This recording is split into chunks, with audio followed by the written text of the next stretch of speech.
tous, j'espère que vous allez excellemment bien. Aujourd'hui on se retrouve pour parler des Jeux Olympiques d'hiver, pour faire le débrief de ces Jeux Olympiques d'hiver. Aujourd'hui on va revenir sur la compétition, sur les compétitions de ce 17 février. On parlera notamment du bilan des Bleus, on parlera également du programme de demain, du tableau des médailles. On parlera notamment du patinage artistique avec Luca Valieva.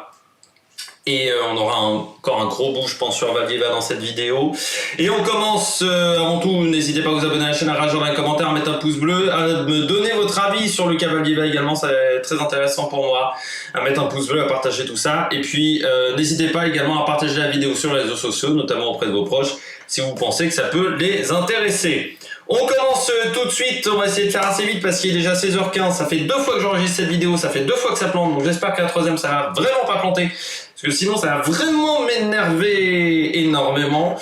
Donc je commence avec le combiné nordique. Aujourd'hui on avait les Français sur l'épreuve par équipe et ça s'est plutôt bien passé, c'est plutôt la belle performance du jour du côté des Français, avec Laurent Müllenthaler, Gaël Blondeau, Mathéo Beau et Antoine Gérard, les quatre jeunes dans le vent, ont réalisé la 5e place à 2 minutes 15. Alors certes, il n'y avait que 10 concurrents au départ, il y avait les Chinois qui étaient hors de coup, les Italiens également qui ont une équipe qui est extrêmement vieillissante, mais les Français ont été les meilleurs des autres, c'est-à-dire qu'ils sont le leader du deuxième peloton. C'est ça qui est intéressant à noter. Devant, il y avait la Norvège, intouchable.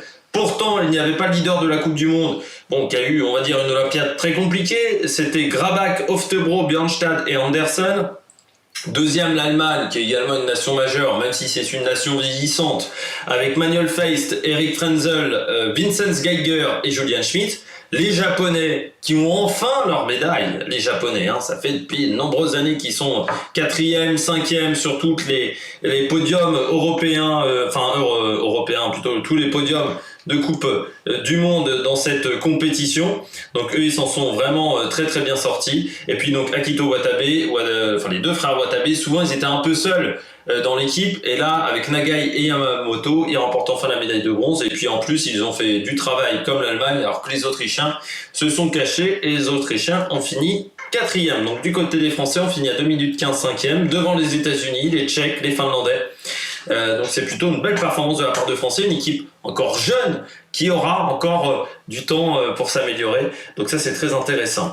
Il y avait également le combiné chez les filles avec 2 Françaises au départ. Laura Gaucher finit 8e, elle a perdu trop de temps sur la descente mais a fait vraiment un beau slalom. C'est je crois celle qui avait perdu le plus de temps, c'était avec Katharina Huber, voilà, c'était les deux qui avaient perdu le plus de temps des 10 premières au classement final. Donc c'est vraiment une belle performance. C'est dommage pour Roman Miradoli, 4e après la descente, mais qui a enfourché lors du slalom. Ça c'est un petit peu une déception pour la Française, parce qu'on aurait pu s'attendre à mieux de la part de la Française. Derrière, Mikaela Shiffrin également a abandonné, Nicole Delago, Marta Bassino, Elena Courtoni avait abandonné dès la descente.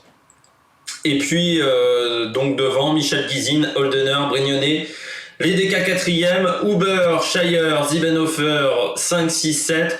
Mais quand on regarde, alors c'est moins pire que chez les garçons, hein, mais quand on regarde véritablement la liste de départ quand même de cette épreuve, on se dit que c'est quand même pas foufou dans cette épreuve des Jeux Olympiques. Il y a quand même un véritable problème du côté des Jeux Olympiques d'hiver, du côté de cette épreuve. Il va falloir quand même trouver des solutions à un moment du côté du programme olympique, parce que là ça fait, enfin voilà, il y a un moment, c'est pas normal que dans cette épreuve-là, on ait aussi peu de filles, surtout que dans les 15 qui sont classées, il y a quand même la chinoise qui finit à 22 secondes, donc qui était hors de coup dans toutes les disciplines, et Teresa Nova également qui finit à 10 secondes, donc il y a un moment, il va falloir vraiment trouver une solution, se mettre autour d'une table et discuter pourquoi le combiné nordique n'attire plus, et s'il n'attire plus, il faut proposer peut-être une nouvelle discipline.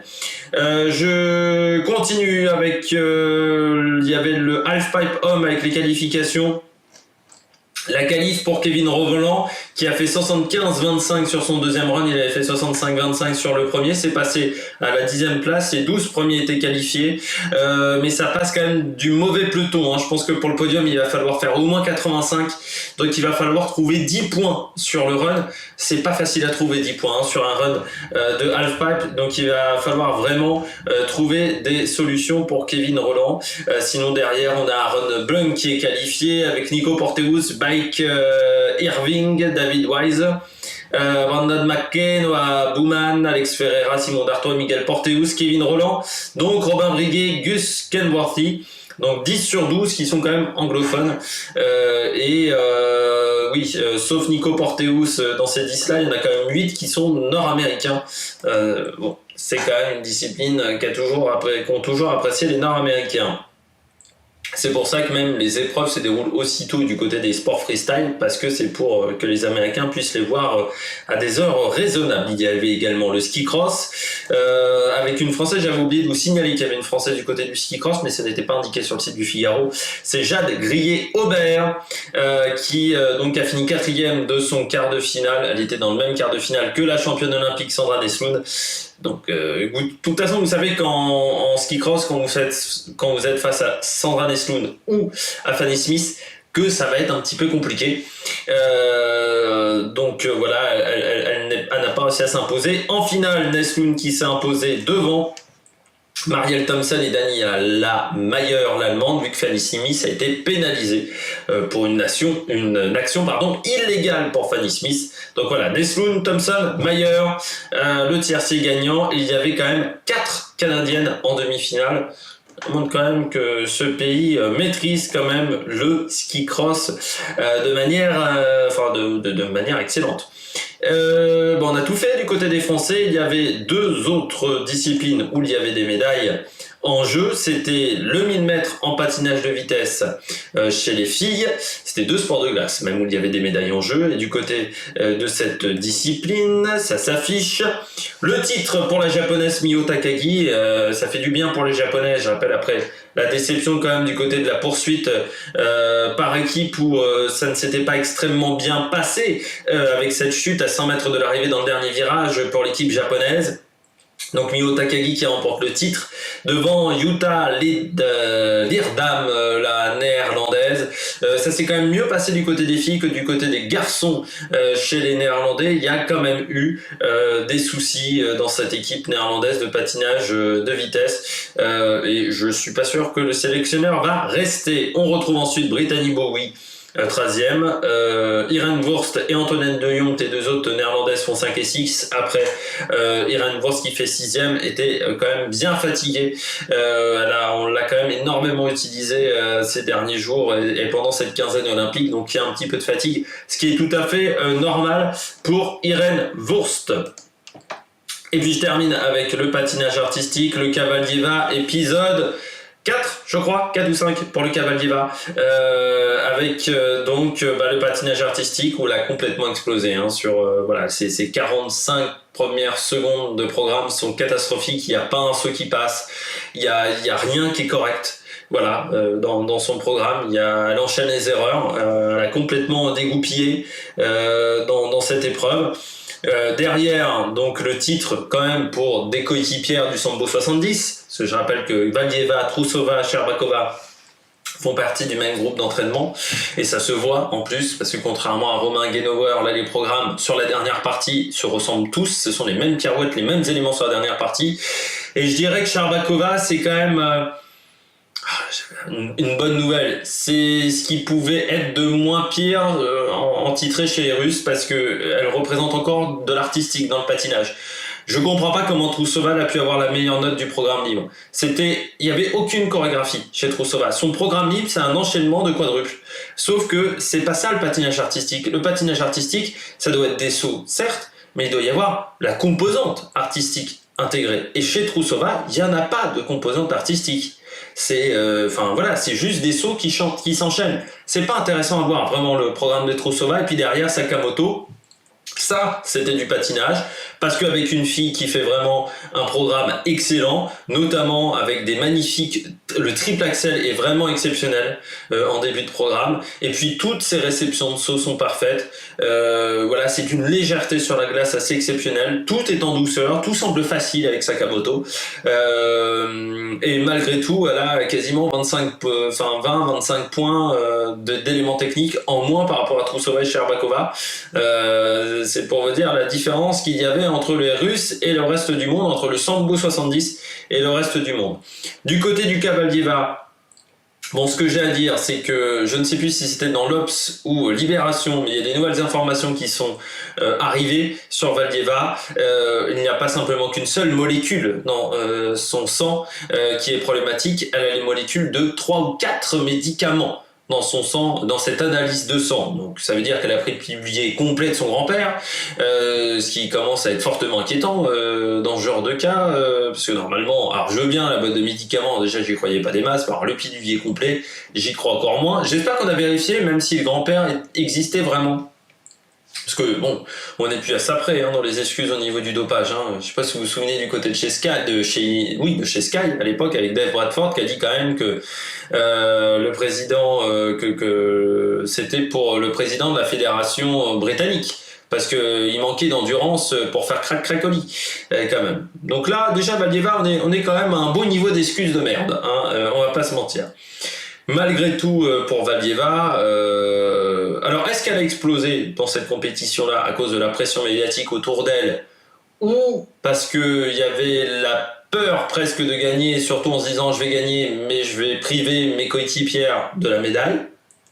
Il y a peut-être eu ce phénomène-là quand même pour Valdieva. Mais quand même sur cette affaire, je trouve que le patinage artistique, que la lutte anti-dopage, que le CIO n'en ressortent absolument pas grandi avec toute cette affaire, parce que le CIO n'aurait absolument pas dû accepter ce choix de ne pas faire de cérémonie de médaille si elle était championne olympique.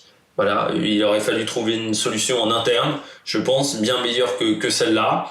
Pourquoi pas juste donner la médaille d'argent et la médaille de bronze, mais enfin, voilà, quoi, c'était une situation catastrophique. Faire peser cette situation sur un sportif, même s'il est dopé, c'est catastrophique. Et puis, il y a eu le fait que les agences antidopage n'ont pas été assez rapides. Quand on est avant les Jeux Olympiques, je pense qu'il faut quand même accélérer le traitement des analyses, surtout quand ce sont des sportifs qui vont aux Jeux Olympiques. Je pense qu'il faut que l'année olympique, le début de la saison olympique, je pense que les analyses des sportifs qui peuvent aller aux Jeux Olympiques doivent être traitées de manière prioritaire pour éviter ce type de problème. Et puis le fait d'avoir pu la faire participer aux Jeux Olympiques juste parce qu'elle était jeune, je crois que son âge n'aurait pas dû rentrer en compte à ce moment-là. Si elle est dopée, elle est dopée. Je pense qu'on peut mettre des suspensions à titre conservatoire. On l'a fait dans énormément de disciplines. Donc je pense qu'elle aurait dû avoir une suspension à titre conservatoire. Ça a jeté le trouble sur toute la compétition, sur toutes les concurrentes de cette compétition, parce que les 3/4 des gens qui ont regardé cette compétition, c'était pas pour la beauté du patinage artistique, c'était juste pour voir si Valdieva allait se planter, c'était juste pour voir si les autres concurrentes allaient faire une réaction, on va dire, dans les tribunes. Du côté des États-Unis et de l'agence américaine antidopage, je ne sais pas ce qui s'est passé, mais je pense que la situation en Ukraine, entre l'OTAN, les États-Unis et la Russie a absolument joué. Je pense que du côté des États-Unis, quand tu vois également la réaction de certaines patineuses américaines qui ont fait des commentaires absolument désastreux et dégueulasses sur Twitter, notamment s'attaquant personnellement à Valdieva, alors je pense qu'il faut plus s'attaquer au CIO sur la décision qui a été prise. Je trouve que ça a été catastrophique et je pense qu'on s'est servi d'elle pour tenter d'affaiblir la Russie, tout simplement, dans un contexte géopolitique, et je pense qu'une agence antidopage nationale ne devrait pas participer à ça, devrait être indépendante, mais on sait que c'est depuis longtemps que c'est plus le cas. On se souvient de Sarkozy avec Armstrong et l'agence française antidopage. Et puis son entourage qui n'aurait absolument pas dû l'autoriser à participer, en sachant, parce que c'était prévisible ce qui allait se passer. Les médias également qui ont voulu faire du sensationnel avec cette affaire. Quand Annick Dumont dit dans le patinage tout le monde se connaît, sauf que là il y a la moitié des photographes, on savait pas qui c'était, c'est que ça montre bien qu'il y a beaucoup de médias qui ont voulu faire du people, qui ont voulu faire du sensationnel sur cette affaire, qui ont voulu montrer la petite fille de l'adolescente dopée qui va complètement craquer et passer à côté de sa compétition. C'est terrible. C'est terrible.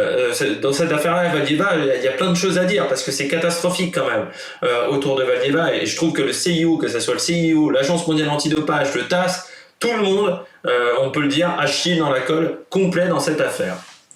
Je passe du côté des sports collectifs, après le cas Valieva. Du côté des sports collectifs, je commence avec le hockey sur glace hier, avec les Suédois qui ont battu les Canadiens chez les hommes en hockey. En même temps, les Canadiens qui n'avaient pas leurs meilleurs joueurs, vu que les joueurs de la NHL étaient bloqués pour la NHL, donc ça a fait le même résultat que pour les États-Unis, élimination en quart. Du côté du curling, les deux demi-finales hommes se sont terminées, victoire de la Suède et victoire de la Grande-Bretagne sur le Canada et les États-Unis. Donc finale Grande-Bretagne-Suède, petite finale Canada-États-Unis. Pour la finale, pour la médaille d'or chez les filles, victoire du Canada sur les États-Unis. Les Canadiennes qui ont absolument maîtrisé la rencontre en menant assez rapidement 2-0 dans le premier tiers-temps. Puis elle marque le troisième but en tout début de deuxième tiers-temps. Égalisation en infériorité numérique pour les Américaines ensuite. Et puis but dans le dernier tiers-temps, le deuxième but américain en toute fin de rencontre. Mais il n'y avait plus grand chose à jouer à ce moment-là, et donc le titre pour les Canadiennes, les Américaines qui ont juste relancé le suspense à la fin du match. Et je rappelle également, non, j'ai pas le programme, non, voilà, j'ai oublié d'afficher l'écart pour le curling, mais on aura Suisse-Japon et Suède-Grande-Bretagne du côté du curling féminin, du côté des demi-finales. Du côté du classement du tableau des médailles, désormais c'est la Norvège qui est en tête, enfin c'est toujours la Norvège qui est en tête avec 29 médailles, dont 14 en or, devant l'Allemagne avec 22 médailles, dont 10 en or, États-Unis 3e avec 21 médailles pour 8 en or, Suède 4e qui passe devant la Chine avec 15 médailles pour 7 en or, la Chine a 13 médailles et 7 en or également. Ça se départage le nombre de médailles de bronze supérieur à la Suède par rapport à la Chine. Et donc la France reste 10e avec 13 médailles en tout, 4 en or, 7 en argent, 2 en bronze. Je finis avec le programme de demain qui a quand même pas mal changé. Le programme de demain pour la compétition, eh bien on aura du ski acrobatique avec la finale du halfpipe à partir de 2h30 du matin. Il y aura le ski cross homme, les qualifications à partir de 4h45, les phases finales à partir de 7h. On aura également la petite finale homme en curling à partir de 7h05, le 1000 mètres en patinage de vitesse homme à partir de 9h30, et puis les mass start en biathlon également demain. L'épreuve en couple en patinage artistique, la différence entre l'épreuve de danse et l'épreuve de couple, c'est que l'épreuve de danse, on n'a pas le droit de lancer sa coéquipière ou de faire des portées extrêmement dangereux. C'est le cas en patinage artistique, notamment la pirouette de la mort qui est autorisée du côté de l'épreuve de couple. Et puis on aura le bob à deux, la première descente à partir de 13h. Les deux descentes qui seront entre 13h et 13h15, et puis il y aura les quarts de finale hommes du côté, les demi-finales même du hockey, je pense, des hommes du côté du hockey sur glace. Le programme des Français pour demain, eh bien il y aura, ça commencera très tôt avec François Place, Jean-Fred Chapuis, Bastien Midol, Terence Chiknavorian sur le ski cross. Je pense qu'on a oublié même Kevin Roland qui va faire sa finale demain matin, donc ça sera vraiment encore plus tôt, ça sera aux alentours de 2h30 du matin. On aura Anaïs Bescon, Anaïs Chevalier, Justine Breza, Julia Simon pour la Mass Start féminine à partir de 8h. Simon Détieux, Quentin Fillon-Maillet, Fabien Claude, Emilien Jacquelin pour la Mass Start masculine à partir de 10h. Et puis Margot Bosch et Cara Sénéchal à partir de 13h pour le bob à deux. J'espère que vous avez aimé cette vidéo. Si vous avez aimé cette vidéo, n'hésitez pas à réagir dans les commentaires, n'hésitez pas à mettre un pouce bleu, n'hésitez pas à partager la vidéo également sur les réseaux sociaux. Et puis nous, on se retrouve pour de nouvelles aventures sur l'Amérique Production. Ciao, ciao!